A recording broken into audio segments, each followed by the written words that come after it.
Oke teman-teman, selamat datang lagi di channel review elektronik terlengkap, terupdate, dan terheboh hanya di Arta Bali TV.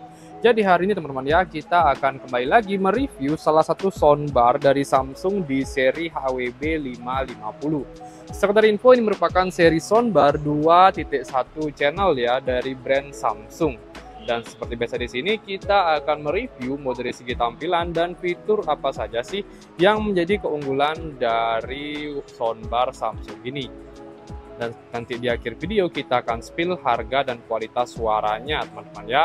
Tapi untuk kalian sebelum video dimulai jangan lupa untuk kalian terus dukung channel saya dengan cara klik like, subscribe, dan di share hanya di channel review terlengkap, terupdate, dan terheboh Arta Bali TV.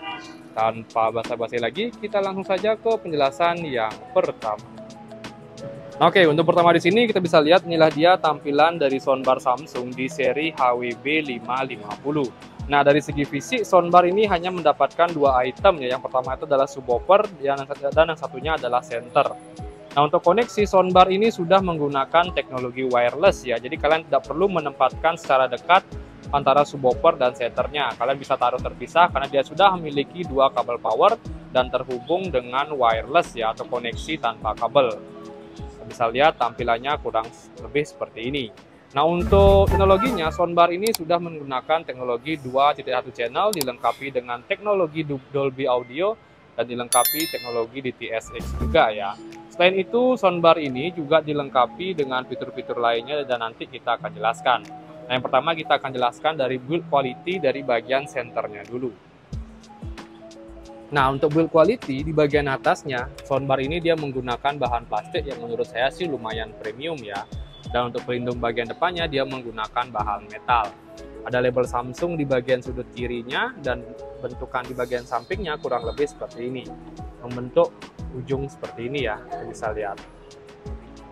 Oke, dan untuk fitur-fitur lainnya, soundbar ini dia memiliki tombol pengaturan di bagian atas ya, yaitu ada volume, di sini ada on off dan ada functionnya. Nanti kita akan cek kelengkapan functionnya isi apa aja ya.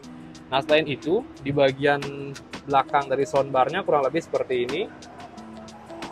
Ya, tidak terlihat ada mounting bracket, tapi mounting bracketnya dia berada di bawah seperti ini.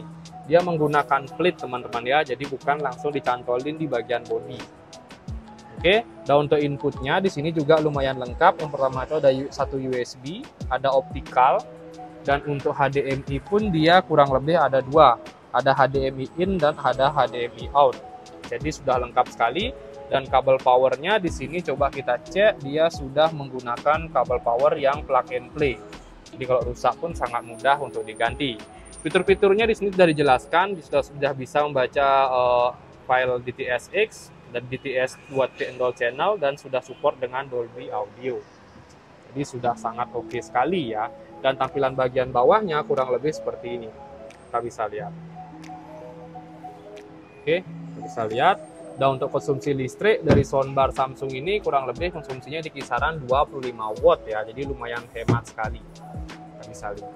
Oke, ini dia dari senternya.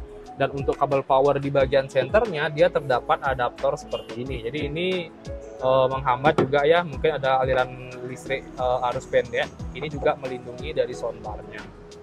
Oke, ini untuk senternya. Dan untuk fitur-fiturnya coba kita nyalakan dulu ya. Nah, lampu LED-nya itu nyala di bagian sudut kanan ya, bagian depan saya. Untuk fitur-fiturnya di sini kita bisa lihat ada TV ARC, ada HDMI, ada Bluetooth, ada USB. Jadi sudah kurang lebih ada 4 settingan di bagian inputnya ini ya. Dan untuk volumenya maksimum dia sampai 100 teman-teman ya. Jadi lumayan banget untuk volumenya. Standar sih memang soundbar di hampir semua brand itu pasti 100-an dia untuk volumenya. Oke, ini untuk senternya. Sekarang kita ke subwoofernya. Nah, dari segi tampilan subwoofer, kita bisa lihat besarnya kurang lebih seperti ini. Bahan samping, atas, dan bawahnya dia menggunakan bahan partikel atau seperti kayu ya. Dan di bagian depannya ada pelindung kain seperti ini. Kita bisa lihat, halus ya. Ada label Samsung juga di bagian depannya. Dan untuk bagian belakangnya dari soundbar ini tampilannya kurang lebih seperti ini. Kita bisa lihat ya, ini dia tampilannya, ada lubang seperti ini. Ini bahannya partikel ya. Dan untuk konsumsi listrik dari subwoofernya kurang lebih di kisaran 45 watt. Jadi total antara center dan subwoofer di kisaran 70 watt teman-teman ya. Jadi lumayan hemat sekali.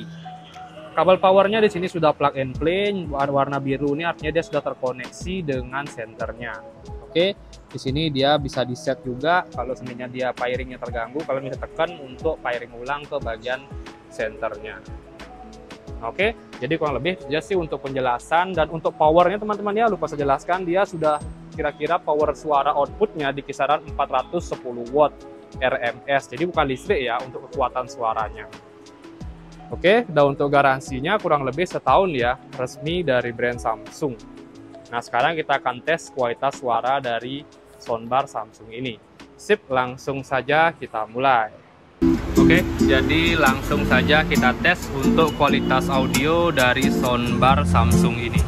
Kalian bisa nilai sendiri ya, sebagus apa kualitas audionya.